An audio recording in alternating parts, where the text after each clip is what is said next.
बिस्मिल्लाहिर्रहमानिर्रहीम। अस्सलाम वालेकुम। कैसे हैं आप सब? उम्मीद करता हूँ सब खैरियत से होंगे। अल्लाह पाक आप सबको अपने हिफ़्ज़-ओ-अमान में रखे, आमीन। जनाब, आज की डेट है 13 जुलाई, डे है ट्यूसडे। इस पर रूटीन मार्केट का डेली व्यू अपना आपके साथ शेयर करने वाला हूँ और उसके साथ साथ कुछ स्टॉक्स भी आपके साथ डिस्कस करूँगा जो कि मैंने नोट किए हैं as per your choice, as per your views.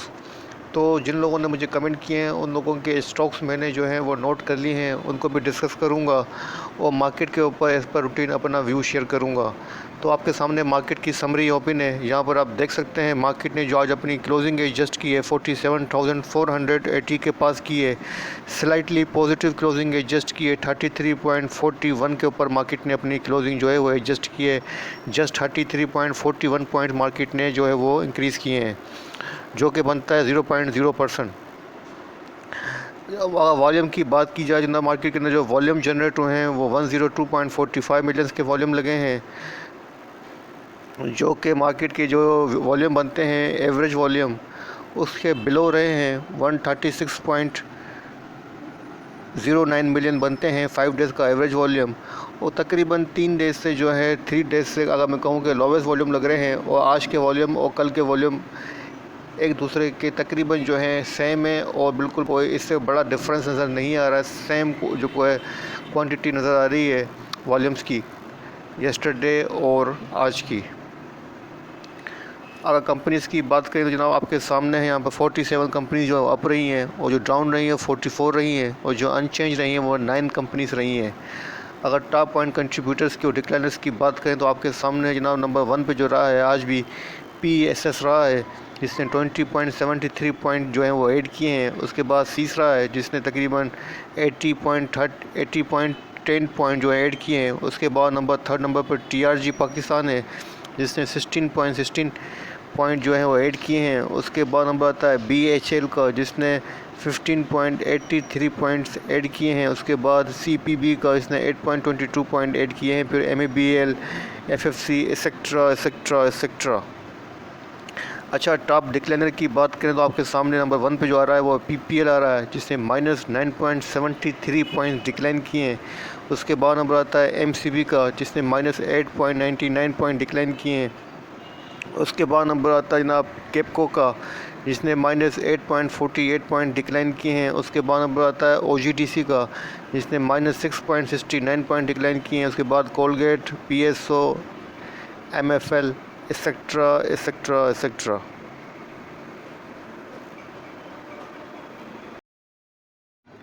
तो जनाब वॉल्यूम लीडर्स को देख लेते हैं और वॉल्यूम लूज़र को भी देख लेते हैं। तो आपके सामने यहाँ पर है, आप देख सकते हैं जो आज के गेनर्स हैं जनाब।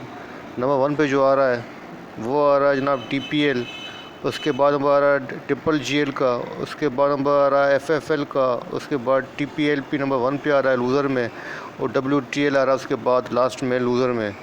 तो आज का जो वॉल्यूम लीडर है जनाब वो है हमारा WTL जिसने 3.52 के बाद अपनी क्लोजिंग एडजस्ट की है और -3.30% जो है वो क्लोज़ हुआ है।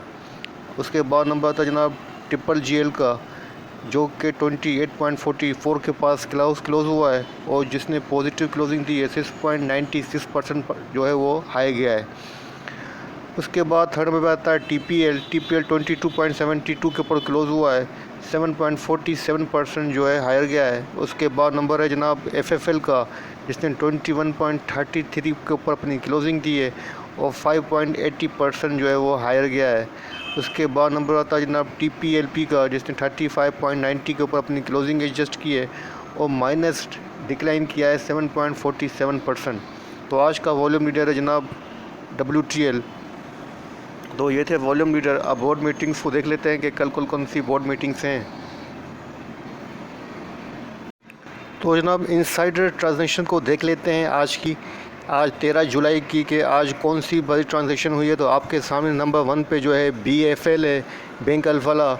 तो इसका मैंने इनसाइडर ट्रांजैक्शन आपके सामने ओपन की हुई है। इसमें आप देख सकते हैं कि इनसाइडर ट्रांजैक्शन के अंदर जो है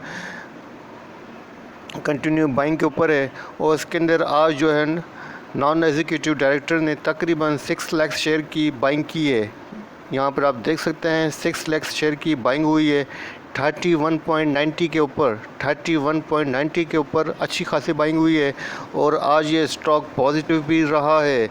तो BFL को भी आज मैं आपके साथ डिस्कस करूँगा। इसके अलावा मुझे कोई इतनी बड़ी इनसाइडर ट्रांजैक्शन नज़र नहीं आ रही है, तो मज़ीद डिस्कस नहीं करूँगा। इनसाइडर ट्रांजैक्शन के अंदर यही एक वन ट्रांजैक्शन जो है काफ़ी बड़ी ट्रांजैक्शन हुई है। इसके अलावा मुझे कोई इतनी बड़ी ट्रांजैक्शन नज़र नहीं आई है। जनाब, आपके सामने FIPLIPI डेटा मौजूद है 13 जुलाई का आज का। इसमें आप देख सकते हैं फॉरेन कॉरपोरेट्स और फॉरेन इंडिविजुअल की नेट्स बाइंग आ रही है। 0.78 मिलियन की उन्होंने बाइंग की हुई है। और अगर फॉरेन इंडिविजुअल की हम सेक्टर वाइज पोजीशन चेक करें तो जनाब नंबर 1 पे जो उनकी बाइंग आ रही है सबसे ज़्यादा नज़र आ रही है, वो आ रही है 0.53 मिलियंस की बैंक्स के अंदर।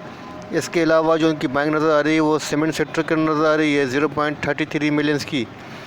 अगर फॉरेन कॉरपोरेट्स की बात करें जनाब, फॉरेन कॉरपोरेट्स की जो सबसे ज़्यादा बाइंग नज़र आ रही है सेक्टर वाइज देखा जाए तो 0.30 मिलियंस की बाइंग नज़र आ रही है सीमेंट सेक्टर के अंदर। उसके बाद ऑयल एंड गैस एक्सप्लोरेशन के अंदर नज़र आ रही है 0.28 मिलियंस की। अगर लोकल डेटा की बात करें तो जनाब नंबर 1 पे जो आ रहा है वो आ रहे हैं इंडिविजुअल्स की जो नेट बाइंग आ रही है 1.33 मिलियंस की उन्होंने बाइंग की हुई है। और सबसे ज़्यादा जो उन्होंने बाइंग की हुई है वो 1.05 मिलियंस की हुई है टेलीकॉम सेक्टर के अंदर। और उसके बाद उन्होंने बाइंग की हुई है 0.71 मिलियंस की ऑयल एंड गैस एक्सप्लोरेशन के अंदर की हुई है। उसके बाद जो उन्होंने की हुई है बाइंग जनाब वो की हुई है 0.16 मिलियन की oil and gas marketing companies के अंदर। उसके बाद नंबर आता है जनाब कंपनीज़ का, तो कंपनी से जनाब नेट बाइंग की हुई है नेट सेलिंग की हुई है 0.80 मिलियंस की। और सबसे ज़्यादा जो उन्होंने सेलिंग की है 0.63 मिलियंस की वो की हुई है बैंक्स के अंदर। उसके अलावा 0.39 मिलियंस की उन्होंने बाइंग की हुई है ऑयल एंड गैस एक्सप्लोरेशन के अंदर।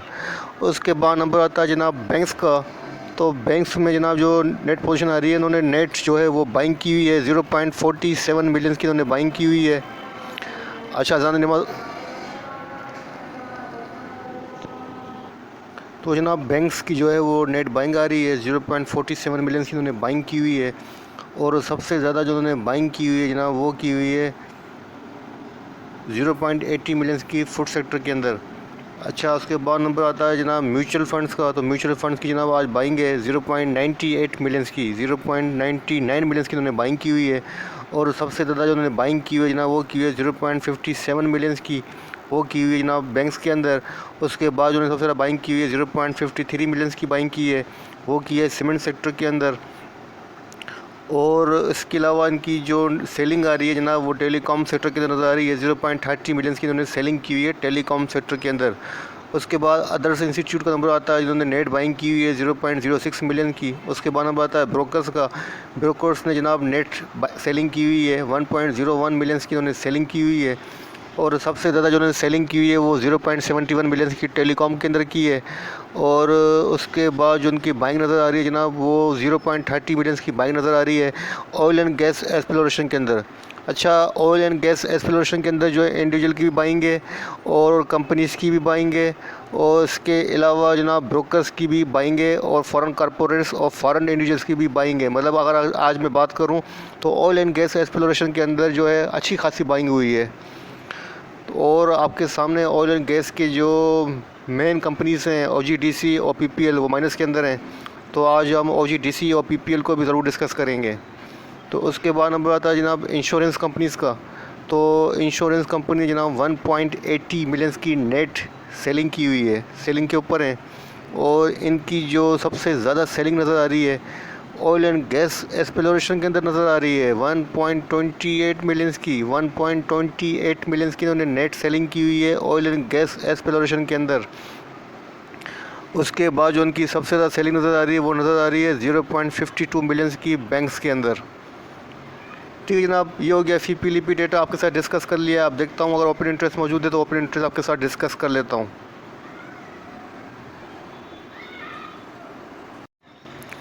जनाब ओपन इंटरेस्ट डेटा मौजूद नहीं है, उसके लिए माजरत है। आपके सामने सेटलमेंट रेशियो मौजूद है 13 जुलाई का। इसमें आप देख सकते हैं मार्केट का जो टोटल रेशियो बन रहा है वो 52% बन रहा है, जो कि एक एवरेज रेशियो है।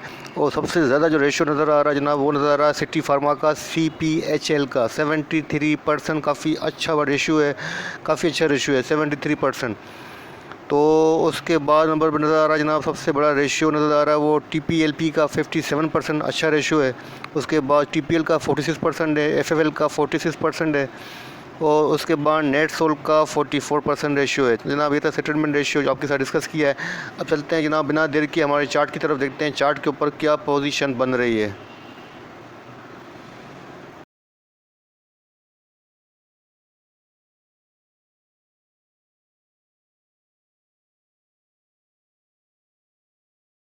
तो जनाब आपके सामने मार्केट का डेली चार्ट ओपन है। इसमें आप देख सकते हैं कि जो क्लोजिंग हुई है जिस कैंडलस्टिक के ऊपर हुई है वो है बुलिश डोजी स्टार कैंडलस्टिक के ऊपर अपनी क्लोजिंग हुई है। यहाँ पर आपको नज़र आ रहा होगा, चार्ट को मैंने थोड़ा सा जूम कर दिया है ताकि आपको दिखा सकूँ। बुलिश डोजी स्टार के ऊपर जो इंडेक्स की जो क्लोजिंग हुई है वो पॉजिटिव क्लोजिंग एडजस्ट हुई है, एक अच्छा साइन है। तो अब देखते हैं कि इंडेक्स के पास ऊपर जाने के लिए कहाँ रेजिस्टेंस और कहाँ जो है सपोर्ट हैं। वो तो ऑलमोस्ट आपको याद हो गई होंगी क्योंकि तकरीबन आपके साथ डेली डिस्कस करता हूँ। तो जनाब इंडेक्स के पास ऊपर जाने के लिए जो रेजिस्टेंस है बनता है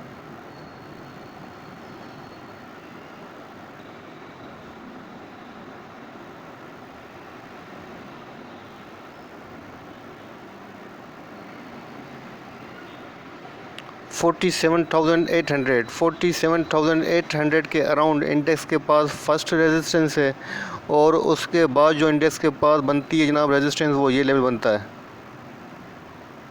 48,000 के अराउंड। 48,000 के अराउंड इंडेक्स के पास जो है सेकंड रेजिस्टेंस है। इंडेक्स को ऊपर जाने के लिए यहाँ पर ब्रेकआउट ज़रूरी है। जब तक इंडेक्स इस लेवल को ब्रेकआउट करके ऊपर क्लोजिंग नहीं देगा, इंडेक्स शॉर्ट टर्म के ऊपर बुलिश ट्रेंड के अंदर इंटर नहीं होगा। ये बात अपने माइंड के अंदर रखिएगा।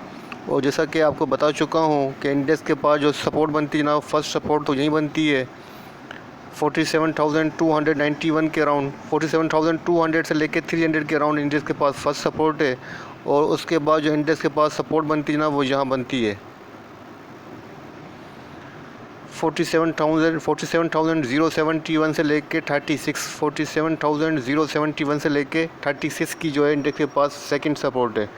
तो इन लेवल के अंदर रहते आपको काम करना चाहिए। कल भी डिस्कस किया था, आज फिर डिस्कस कर देता हूँ, फिर बता देता हूँ, रिमाइंड करा देता हूँ कि 47,200 से लेके 47,800 के अराउंड आपको काम करना है।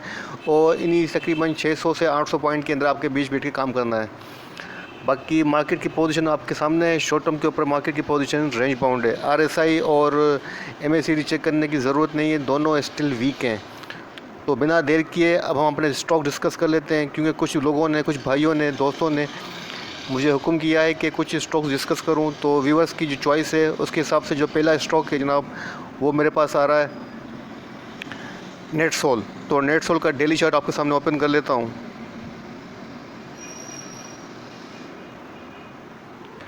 तो जनाब आपके सामने नेटसोल का डेली चार्ट ओपन है। इसमें आप देख सकते हैं नेटसोल ने अपने प्रीवियस हाई को ब्रेक करके उसके ऊपर क्लोजिंग दी है। अपने प्रीवियस हाई को इसने ब्रेक किया है जो कि अच्छा साइन है। और जिस पैटर्न के ऊपर इसने अपनी क्लोजिंग एडजस्ट की है आपके सामने है बुलिश इंगल्फिंग पैटर्न की क्लोजिंग एडजस्ट की है। और कितनी अच्छी साइज़ की बुलिश कैंडल बनी है जिसका साइज़ बता रहा है कि इसके अंदर काफ़ी अच्छी खासी बाइंग हुई है। और जनाब यहाँ पर आप देख सकते हैं कि वॉल्यूम के अंदर 8.26 मिलियंस के वॉल्यूम भी लगे हैं, काफ़ी अच्छे खासे वॉल्यूम लगे हैं। अगर मैं बात करूँ जनाब वॉल्यूम वाइज तो यहाँ पर आप देख सकते हैं कि जो आज वॉल्यूम लगे हैं जनाब वो मंथ के हाईएस्ट वॉल्यूम है। तो ये बात गलत नहीं होगी, मंथ के हाईएस्ट वॉल्यूम आज इसके अंदर जनरेट हुए हैं। इसका मतलब है आज जो है नेटसोल के अंदर कोई ड्राइवर, कोई मूवर ज़रूर इन हुआ है। ठीक है जनाब, तो आपके सामने है क्लोजिंग बड़ी अच्छी हुई है। और अपनी जो 5 डेज़ की और 9 डेज़ की जो मूविंग एवरेज बनती है, 5 डेज़ की बनती है 168 और जो 9 डेज़ की बनती है 169, उससे काफ़ी ऊपर जाके इसने क्लोजिंग एडजस्ट की है।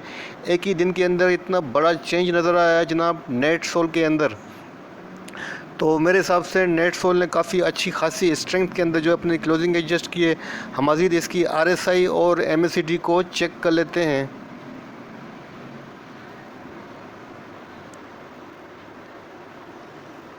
तो जनाब आपके सामने इसकी RSI है। RSI का जो लेवल है 53 है। RSI नॉर्मल है, लेकिन RSI जो है रीबाउंड हुई है और नीचे से आके ऊपर की तरफ मूव कर रही है। और MACD की पोजीशन आपके सामने है, यहाँ पर आप देख सकते हैं कि क्रॉसओवर जनरेट हो चुका है।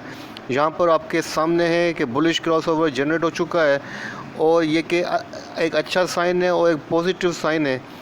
तो चार्ट फॉर्मेशन को देखते हुए और हाई वॉल्यूम को देखते हुए और MACD को देखते हुए मैं ये कह सकता हूँ कि नेट सोल के अंदर एक अच्छी खासी एंट्री हुई है। अच्छी खासी एंट्री किसी ड्राइवर्स की ज़रूर हुई है इसके अंदर, आई एम श्योर। तो जनाब अब चार्ट के पास कहाँ सपोर्ट और कहाँ रेजिस्टेंस है, थोड़ा सा जनाब चार्ट को जूम आउट कर देता हूँ ताकि इसकी पोजीशन थोड़ी सी और वाज़िया हो जाए। तो जनाब मैंने चार्ट को जूम आउट कर दिया है और यहाँ पर आप देख सकते हैं चार्ट फॉर्मेशन के हिसाब से इसके बाद जो रेजिस्टेंस बन रही है जनाब वो यहाँ बन रही है 184 के अराउंड। 184 के अराउंड इसके पास जनाब रेजिस्टेंस है फर्स्ट। अगर इसने इस लेवल को सस्टेन किया तो उसके बाद जो मुझे नज़र आ रही है सेकंड रेजिस्टेंस जनाब वो यहाँ नज़र आ रही है 192 के अराउंड। 184 की फ़र्स्ट रेजिस्टेंस है और सेकंड जो रेजिस्टेंस है जनाब वो 192 की है। तो मेरे हिसाब से मैं आपको ये सजेस्ट करूँगा कि आपको तकरीबन 184 के पास प्रॉफिट टेकिंग कर लेनी चाहिए। 184 के अराउंड प्रॉफिट टेकिंग कर लेनी चाहिए और अगर ये इस लेवल को सस्टेन कर जाए क्या अच्छा साइन हो जाएगा और क्या बुलिश ट्रेंड रिवर्सल हो जाएगा अगर यहाँ पर ये ब्रेकआउट दे दे और 193 के अराउंड जो है 193 या 95 के अराउंड ये ब्रेकआउट देख के यहाँ पर अपनी क्लोजिंग एडजस्ट कर दे तो अपनी बाइंग को आप लॉन्ग टर्म के लिए इसके अंदर रेज्यूम कर सकते हैं और अपनी लॉन्ग पोजीशन इसके अंदर ले सकते हैं। फर्स्ट मैं आपको यही सजेस्ट करूँगा कि 184 के अराउंड अपनी प्रॉफिट टेकिंग इसके अंदर कर लें। अगर सपोर्ट की बात करें जनाब तो सपोर्ट जो मुझे नज़र आ रही है चार्ट फॉर्मेशन के हिसाब से वो जो सपोर्ट है जनाब वो यहाँ नज़र आ रही है फर्स्ट।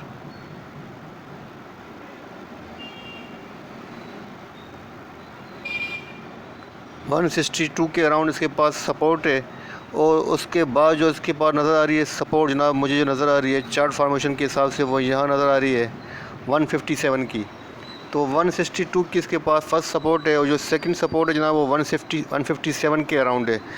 बाकी इसकी आज जो पोजीशन है काफ़ी अच्छी पोजीशन है और इसने अपनी वीकली और मैं कहूँ कि 9 डेज़ का जो मूविंग एवरेज है उसको भी क्रॉस करके उसके ऊपर क्लोजिंग दी है।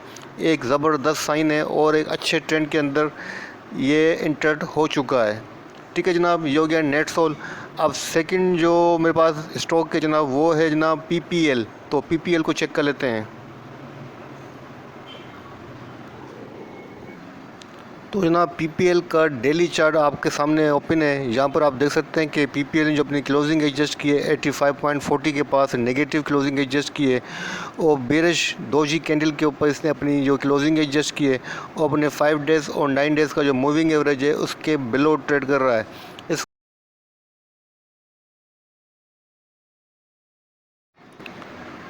तो जनाब इसकी जो क्लोजिंग हुई है नेगेटिव क्लोजिंग हुई है और यहाँ पर आप देख सकते हैं कि इसके अंदर जो वॉल्यूम लगे हैं जनाब वो 1.50 मिलियन के वॉल्यूम लगे हैं। इसकी RSI को भी चेक कर लेते हैं और इसका मेजर ट्रेंड भी हम चेक कर लेते हैं। तो जनाब इसका मेजर ट्रेंड भी डाउन ही है और डाउन ट्रेंड के अंदर ये ट्रेड कर रहा है। यहाँ पर आप देख सकते हैं इसका मेजर ट्रेंड आपके सामने है कि डाउन ट्रेंड के अंदर ये ट्रेड कर रहा है। लेकिन यहाँ पर आपको नज़र आ रहा होगा कि आज जहाँ पर इसने अपनी क्लोजिंग एडजस्ट की है इस लेवल के ऊपर जहाँ से अपनी क्लोजिंग एडजस्ट की है ये इसके पास एक अच्छी सपोर्ट लेवल है, अच्छा सपोर्ट लेवल है। तो मेरे हिसाब से इसके अंदर इस लेवल के अराउंड बाइंग करनी चाहिए और इसके अंदर बाइंग बनती भी है। मैं आपको इसके अंदर 85 के अराउंड बाई करना सजेस्ट करूंगा। आप इसके अंदर 85 के ऊपर बाइंग कर सकते हैं और इसमें से एग्ज़िट ले सकते हैं। जो मुझे नज़र आ रही है रेजिस्टेंस चार्ट फॉर्मेशन के हिसाब से तो यहाँ पर आप इसके अंदर बाइंग करें। जो इसका प्रीवियस लो बनता है जनाब वो यहीं बनता है 85 के अराउंड इसके अंदर बाइंग कीजिए और इसमें से एग्ज़िट लेने का जो टारगेट है वो रखिए जनाब यहाँ पर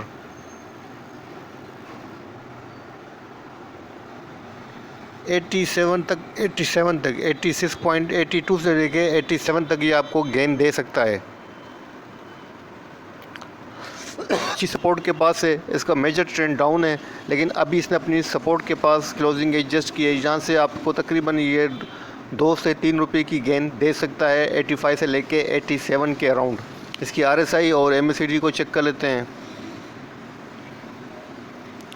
तो जनाब इसकी जो RSI है वो 40 है, तो वीक लेवल है, और MACD के डाइवर्जेंसेस भी नेगेटिव हैं, तो इसका मेजर ट्रेंड भी जो है वो डाउन है। ठीक है ना, नेगेटिव ट्रेंड है। आप बाइंग करना चाहते हैं तो आपकी मर्ज़ी है, लेकिन अभी सपोर्ट के पास है, यहाँ से आपको तकरीबन 2-3 रुपये का गेन दे सकता है।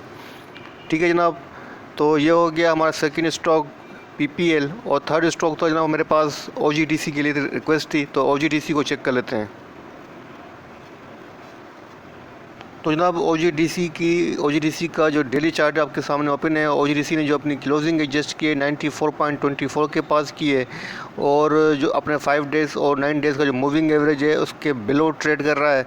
लेकिन जिस लेवल के अराउंड इसने अपनी क्लोजिंग दी है जनाब, ये इसके पास सपोर्ट लेवल है। यहाँ पर आप देख सकते हैं ये इसके पास सपोर्ट लेवल है, और लास्ट टाइम भी तकरीबन इस लेवल के अराउंड 93.91 के अराउंड ये यहीं से रिबाउंड हुआ था, और यहाँ से आके इसने अपना लो जो हाई जो है पोस्ट किया था 96.72 के बाद अपना इसने लो पोस्ट किया था।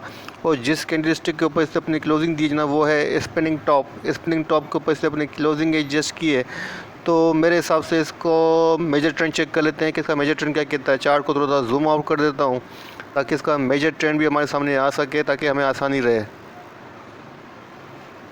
तो जनाब यहाँ पर आप देख सकते हैं इसका मेजर ट्रेंड जो है जनाब वो डाउन है, और अभी डाउन ट्रेंड के अंदर ही मूव कर रहा है, लेकिन अपने जो इसका लोअर लो है उसको अभी ऑनर दे रहा है, उसको ब्रेक नहीं किया है, और यहाँ से रिबाउंड होने की कोशिश भी कर रहा है। तो इसको ऊपर जाने के लिए, इसका मेजर ट्रेंड बुलिश होने के लिए यहाँ पर इसके पास ब्रेकआउट चाहिए एटलीस्ट 98.95 का जिसके पास ब्रेकआउट चाहिए। अगर इस लेवल को ब्रेकआउट करके, और इस लेवल को अगर इसने ब्रेक कर दिया 103 को, तो इंशाल्लाह इसका ट्रेंड रिवर्सल हो जाएगा। लेकिन अभी इसका मेजर ट्रेंड जो है जनाब वो डाउन ही है, और डाउन ट्रेंड के अंदर ही मूव कर रहा है, लेकिन रीबाउंड होने की कोशिश कर रहा है। तो मेरे हिसाब से इसके पास जो सपोर्ट बनती है चार्ट फॉर्मेशन के हिसाब से आपको नज़र आ रहा होगा कि इसके पास जो है सपोर्ट जनाब, जो इसके पास सपोर्ट है वो यही लेवल है। तो यहाँ पर आप देख सकते हैं कि इसके पास जो है सपोर्ट लेवल है 93.90 की इसके पास सपोर्ट है। अगर आप बाइंग करना चाहते हैं या अपनी पोजीशन आपने होल्ड की हुई है, तो मैं कहूँगा कि यहाँ पर 93.90 के अराउंड इसके अंदर अपनी पोजीशन आप एवरेज कर सकते हैं, और आपको इसमें से एग्ज़िट ले लेनी चाहिए 96.86 के अराउंड। 96.86 के अराउंड इसमें से एग्ज़िट ले सकते हैं। लेकिन मैं अभी तक आपको इसमें से लॉन्ग पोजीशन से अवॉइड करने को कहूँगा कि इसके अंदर लॉन्ग पोजीशन नहीं लीजिएगा, एटलीस्ट जब तक ये 100 को क्रॉस नहीं करता है। जब तक 100 को क्रॉस नहीं करे आप इसके अंदर लॉन्ग पोजीशन नहीं लें, और फ्रेश बाइंग ना करें तो बेहतर रहेगा। लेकिन अगर आपने बाइंग की हुई है तो एवरेज करने के लिए अच्छी प्राइस है, यहाँ पर आप इसके अंदर अपनी पोजीशन एवरेज कर सकते हैं। बाकी इसकी ओवरऑल पोजीशन जो है वो नेगेटिव है। RSI और MACD को चेक कर लेते हैं। इसके वॉल्यूम भी आप देख सकते हैं कि वॉल्यूम काफ़ी लो लग रहे हैं, वॉल्यूम के अंदर काफ़ी डिक्लाइन नज़र आ रहा है, और वॉल्यूम इंक्रीज़ नहीं हो रहे हैं। तो इसकी RSI आपके सामने है, 43 लेवल है RSI का, और MACD की डाइवर्जेंस भी नेगेटिव है। तो ओवरऑल पोजीशन नेगेटिव है, पुअर है। फ्रेश बाइंग ना की जाए तो मैं मना करूँगा, क्योंकि खामोखा में आप स्टक हो जाएंगे। ठीक है जनाब, ये हो गया OGDC। अच्छा जनाब, फोर्थ स्टॉक के लिए जो मेरे पास रिक्वेस्ट आई थी जनाब, वो आई हुई है DGKC की। तो DGKC का डेली चार्ट आपके सामने ओपन है। जहाँ पर आप देख सकते हैं कि 115 के ऊपर अपनी क्लोजिंग एडजस्ट की है, पॉजिटिव क्लोजिंग एडजस्ट की है, और बुलिश दोजी स्टार कैंडल के ऊपर इसने अपनी क्लोजिंग एडजस्ट की है। इसका मेजर ट्रेंड चेक कर लेते हैं कि मेजर ट्रेंड की क्या पोजीशन है, उसके बाद मज़ीद आगे बढ़ेंगे।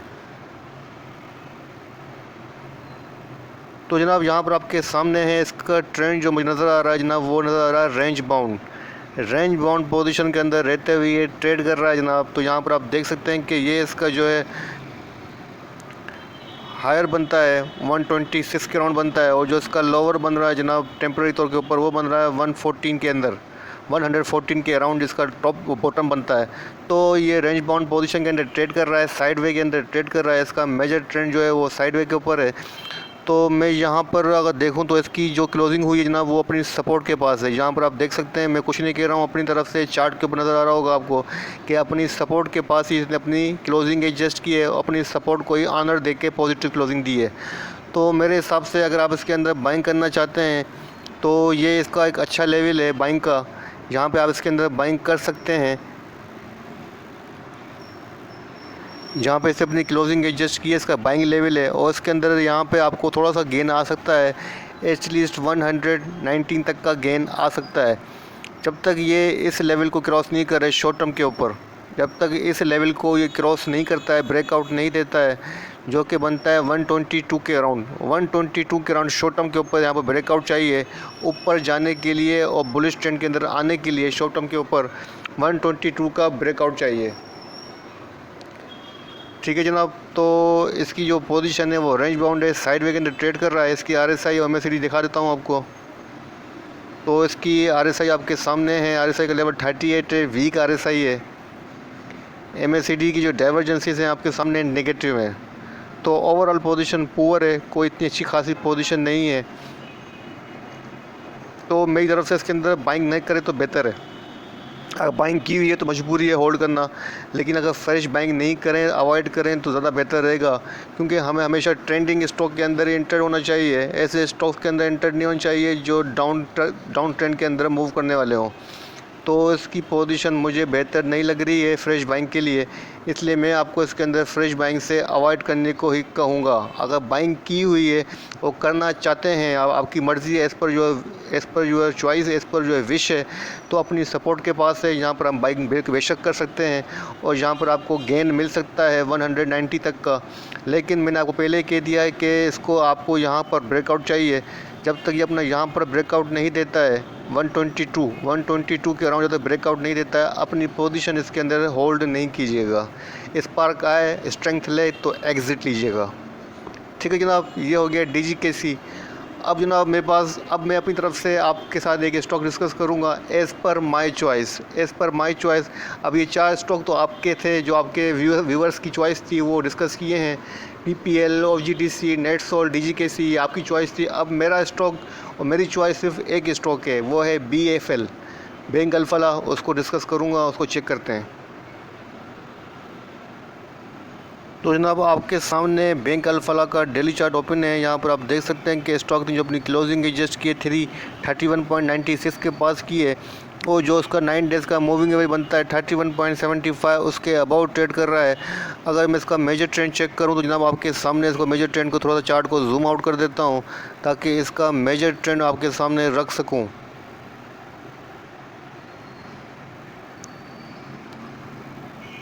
तो जनाब इसका मेजर ट्रेंड भी डाउन है और यहाँ से ये रीबाउंड होने की कोशिश कर रहा है, और यहाँ पर आप देख सकते हैं कि तकरीबन जो है ये रीबाउंड होने की कोशिश कर रहा है, और अपना जो इसका प्रीवियस लो था जो इसने बनाया था तकरीबन लास्ट, वो बनता है 30.52 के राउंड, और यहाँ से इसने अपना पोस्ट जो किया है हाई जनाब वो यहाँ किया है 32.85 के राउंड। तो इसकी पोजीशन शॉर्ट टर्म के ऊपर रेंज बाउंड लग रही है, रेंज बाउंड पोजीशन के अंदर ट्रेड कर रहा है, लेकिन कॉर्पोरेट इसके अंदर कंटिन्यू बाइंग के ऊपर है। आज भी आपके साथ डिस्कस कर चुका हूँ कि 6 लाख की इसके अंदर जो है बाइंग हुई है, और यहाँ पर आप देख सकते हैं कि वॉल्यूम के अंदर भी इंक्रीमेंट नज़र आ रहा है और वॉल्यूम कंटिन्यू इसके ऊपर जा रहे हैं। 5.63 मिलियंस के इसके अंदर आज वॉल्यूम जनरेट हुए हैं, और कैंडल स्टिक पैटर्न भी तकरीबन जनाब बाइंग को इंडिकेट कर रहे हैं। इसकी RSI और MACD को चेक कर लेते हैं। तो जनाब यहाँ पर आप देख सकते हैं कि MACD का जो बुलिश क्रॉसओवर है वो जनरेट हुआ है आज डेली चार्ट के ऊपर। MACD बुलिश हो गई है। RSI को चेक कर लेते हैं जनाब। तो RSI का जो लेवल नज़र आ रहा है वो 52 RSI का लेवल है। Not bad, not good, neutral जो है RSI है 52। तो मेरे हिसाब से अच्छी पोजीशन के अंदर है। अगर इसके अंदर बाइंग करना चाहते हैं तो मैं आपको सजेस्ट करूंगा कि इसके पास जो सपोर्ट बन रही है जनाब वो यहाँ बन रही है 31.63 के राउंड इसके अंदर आप बाइंग कर सकते हैं। 31.63 के राउंड इसके अंदर बाइंग करनी चाहिए, और अपना टारगेट इसके अंदर आप सेट कर सकते हैं एग्ज़िट लेने का जनाब, वो ये लेवल आप रख सकते हैं। 32.77 के अराउंड आप इसमें से एग्ज़िट ले सकते हैं। जिस तरीके के वॉल्यूम लग रहे हैं और जिस तरीके की इसके अंदर बाइंग हो रही है उस तरीके के मुझे लग रहा है कि 32.77 तक एटलीस्ट ये आ सकता है। स्लो स्टॉक के स्लो मूव करता है तो इसको बात को ध्यान में रखिएगा। अगर आप शॉर्ट टर्म ट्रेडर हैं तो आपके काम का बिल्कुल नहीं है। ठीक है जनाब, तो ये हो गए 5 स्टॉक्स। वीडियो को यहीं एंड करता हूँ। वीडियो बनाते हुए कोई गलती कोई कोताही हो गई हो तो मुझे माफ़ कीजिएगा, माफ़ी का तलबगार हूँ। अपनी दुआओं में खुसूसी तौर पर याद रखिएगा, अपने प्यारों का बहुत ख्याल रखिएगा। इसी के साथ मुझे इजाज़त दीजिए। अल्लाह हाफ़िज़।